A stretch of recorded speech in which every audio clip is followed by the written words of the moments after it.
അസ്സലാമലൈക്കും. ഇങ്ങോട്ട് വരി എടുത്ത എൻ്റെ എതിർവശം ഇതിൽ കൂടെയാണ് വരി എടുത്ത് കണ്ട് കല്ലൊക്കെ അങ്ങോട്ട് പക്കറായി കണ്ട ഇടിഞ്ഞ് രണ്ട് ഭാഗം വരി എടുത്ത് ഇതിൻ്റെ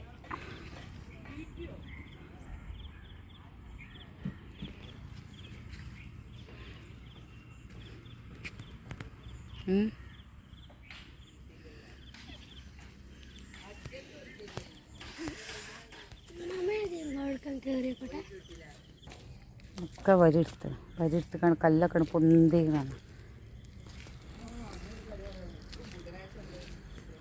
പുഴയൊക്കെ വരുന്ന വഴിയാണിപ്പം. അമ്മ ശക്തമായ മഴ പെയ്ത് വരിയെടുത്ത് ഇവിടെ ക്ലീനാണ് കണ്ട കരിങ്കല്ലൊക്കെ പൊതിച്ചത് ഇങ്ങോട്ട് ക്ലീനാക്കി വെച്ചു വരിയോണ്ട്.